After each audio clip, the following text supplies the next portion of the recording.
Welcome back to Cove Street Boatworks, episode number 18. We're going to take a very quick look at two canoes that I bought late in the fall this year, and they're sitting here waiting to be worked on. The top canoe here is an 18-foot White Canoe Company canoe guide model. I bought it from the middle of Maine. It's an absolutely gorgeous canoe. The previous owner was nice enough to drag it down at Thanksgiving time when they were visiting their children, and we did the handoff there. This thing looked to be pristine when I bought it, based on some pictures that I saw. And of course, no wood canvas canoe is ever pristine, or rarely. There's always going to be some loving marks on these things. So we'll take a look at the inside of the boat in a few minutes. But this is a 1953. I think it's 1634 is the hull number. So it was fairly early in the canoe company's establishment. Right after the two of the employees bought the company and set it up as White Canoe Company. They did make a few wood canvas canoes. I'm not exactly sure how many, but they became much more famous for their fiberglass canoes, which were very, very successful. But these are not easy to come by, especially in fairly original condition. And this one is. This is in very original condition. I'm 99% sure it's the original canvas. All the original metalwork, the bang strips are on it. And it's a really nice representation of what the White Canoe Company did as they transitioned. The only thing I really noticed between a lot of the EM whites that I have here and this White Canoe Company canoe is they modernized or simplified the production. They didn't do things, little details like tapering the frames. These frames are pretty uniform thickness all the way from side to side, whereas on the early EM white boats they were more weight conscious, and they understood that most of the strength they needed from a frame or a rib was across the bottom of the boat. So as they came up to the sides, they would taper them, and in the early boats they tapered them pretty extremely.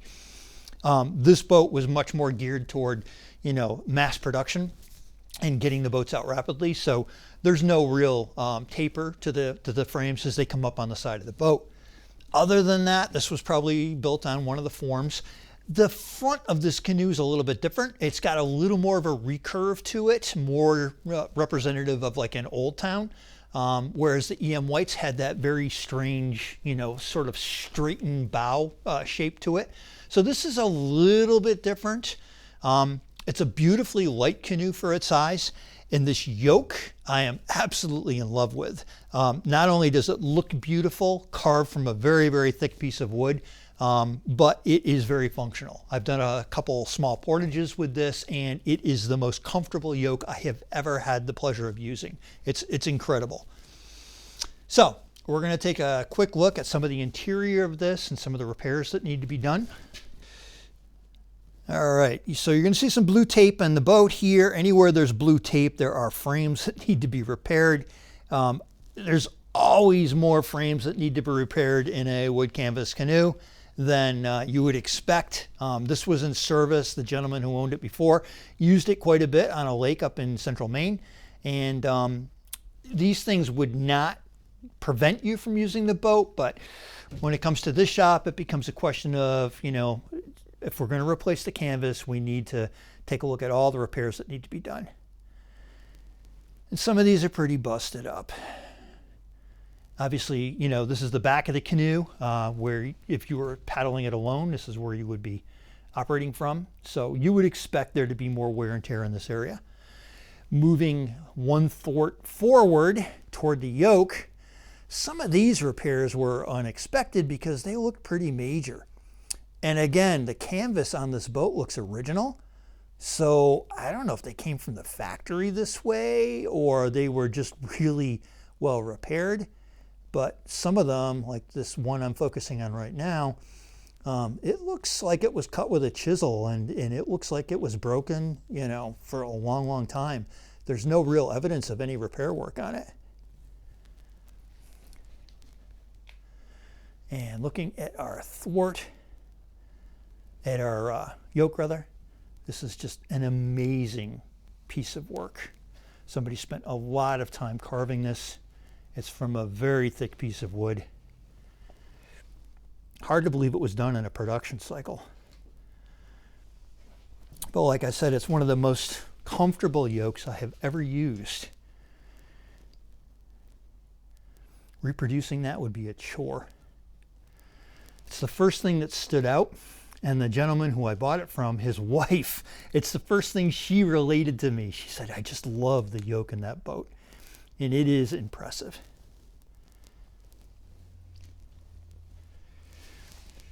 And moving up toward the bow of the boat, there's a handhold that was added because there's no brass carriage bolt there. They're using screws, but it was well done. And there's your tag. And you can see the metalwork, copper on this boat. We'll take a look at the other end.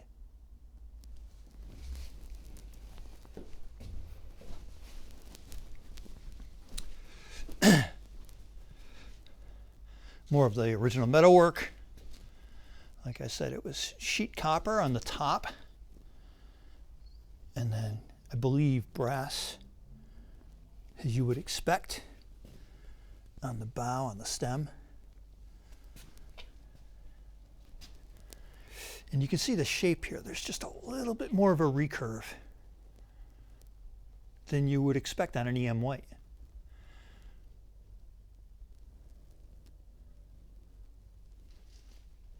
Beautiful canoe.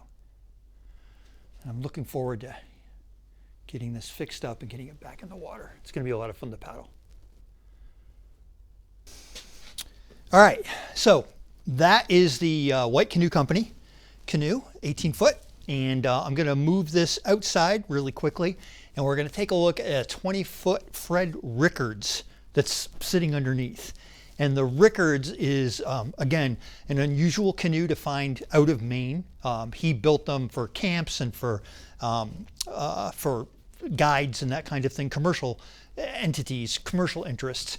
We'll talk about that when we get this moved. Hold on one second. So here we have our 20-foot Fred Reckards guide.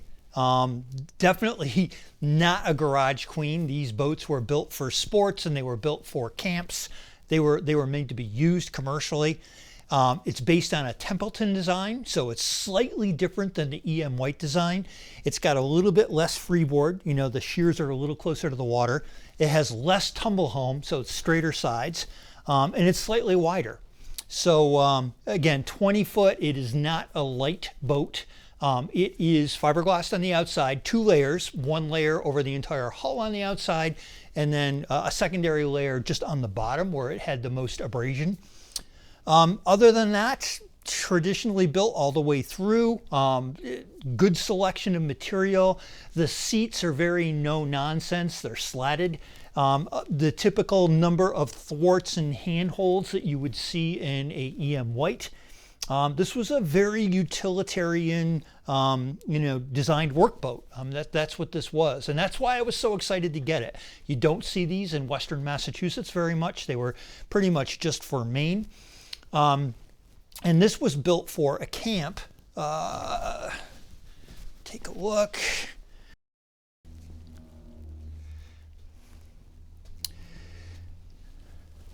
So up front here, we have a name tag that says handcrafted by Fred Reckards, Rockford, Maine.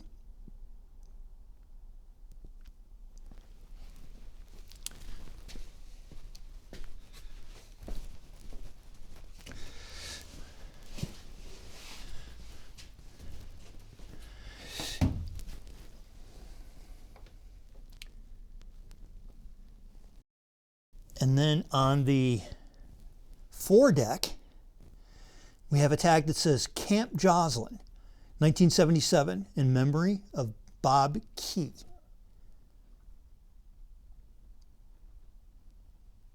So Camp Joslin is a famous camp in central Massachusetts that is known for providing summer experiences for disadvantaged kids.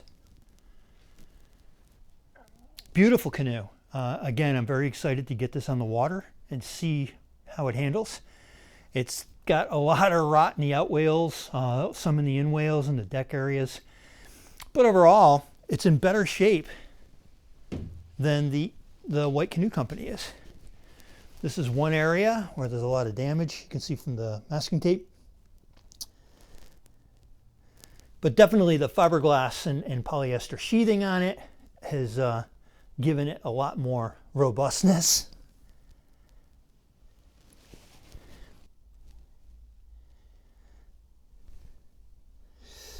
There we go. You can see in this area where canoe probably met rock. Impacted the side a little bit, didn't puncture the fiberglass, but definitely deflected it enough to break the wood on the inside. Overall, much narrower planking than you would see on an early white.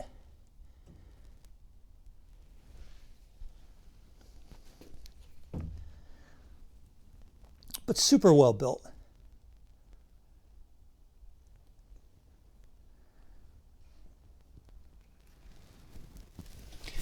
That's all I had for you today. For episode 18, it's going to be very short. Just looking at these two canoes that we brought in late in the fall. Give you an idea of what we'll be working on as we go through the winter.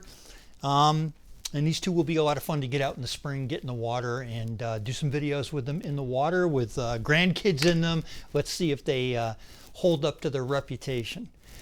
We'll be back working on the Shepherd in the next episode. Maybe we'll start filming that tomorrow.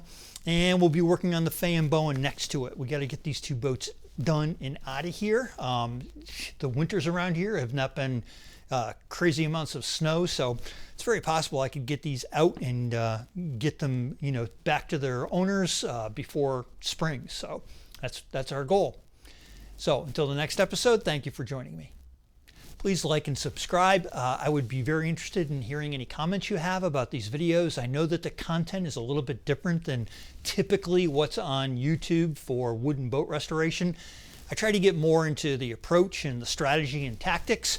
And we're going to show some completed work here, but there's a lot of good, you know, boat shops out there that are doing end-to-end reconstruction videos, and I was trying to do something a little bit different.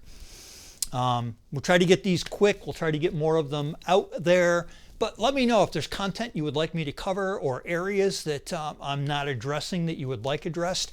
Leave them in the comments. Thank you.